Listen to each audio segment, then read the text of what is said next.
Hello everyone, welcome to the IchimokuCharts.com daily analysis for light sweet crude oil for Wednesday, May the 11th, 2011. Well, a very large red body candle today, and we have an outside day in bar chart terms. That's a day of indecision, certainly a very, very bearish candle. Technically, we haven't had a change of trend to the downside. Previously, we had a candle that made a higher high and a higher low. Today, we've had a candle that's made a higher high and a lower low. So no lower low and higher and lower highs in place at the moment. So technically, no change of trend, but an extremely bearish candle. We have a resumption of this extreme bearishness that we saw over the previous 4 or 5 days, save the last 2 days at the end of last week, this very large sell-off and these very large red body candles. Today, another large red body candle where the sellers have closed the market with very strong control and very strong commitment.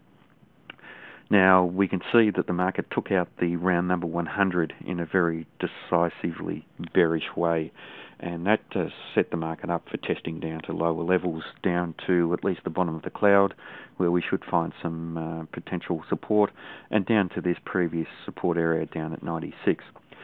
Some strong levels down below there. We have this swing low at 94.64, and certainly another area of previous resistance at 92.57 that will potentially hold as support. Down below there, below 90, we have a zone extending from roughly 90 down to about 88, and that was an area where the market gapped up as we were trending up, and that's opened what we call a window in candlestick terms, and that will offer itself as very strong support if the market does trade to around those levels, although don't expect it to be trading down around those levels soon. But if we do take out these levels above, especially the 92.57, we could be trading down to those levels. But certainly we should be watching to the area around 96 over the next day or so. Now, in Ichimoku charts terms, we are trading within the cloud, so the market is neither positive nor negative in big picture terms. It's neutral, and that's what we get when the market is trading within the cloud. We also have the market finding resistance at the top of the cloud, and we can see here this highlights perfectly how the top of the cloud can act as an area of support or resistance, and in this case resistance. We can see that the market tested that area and sold off. A bullish candle tested just above there and sold off. We just closed at the area at the top of the cloud, failed to take it out, so that's a very, very strong area of resistance for this market. The market tested above the resistance offered by the top of the cloud today and tested to the Kijun Sen, which we know will act as an area of support or resistance, and in this case resistance, and the buyers have lost commitment as the market was trading up around that level. Now, as we know from previously, when the Kijun Sen turns flat, price action is attracted back towards there, and that's what's happened over the previous 3 candles.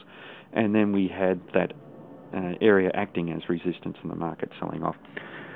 In terms of the Kijun Sen, obviously we're trading below, and the market is bearish in the medium-term time frame, and had been some time since we were trading below. Previous price action was above, and we had the market bullish. We had this very bearish close below there, and the market remains below there in a bearish mode in the medium-term time frame. The market is also trading below the Tenkan Sen, which is at 104.73, the same area as the Kijun Sen, and that tells us that the market is bearish in the fast-term time frame as well. So a neutral market in big picture terms, a bearish market in the medium-term and fast-term time frames. Crucial area down at 96. If we have a bearish breakout down below, then we would potentially be bearish in all 3 time frames, and we could expect to see the market test at lower levels down to 92.57 or 90 or below.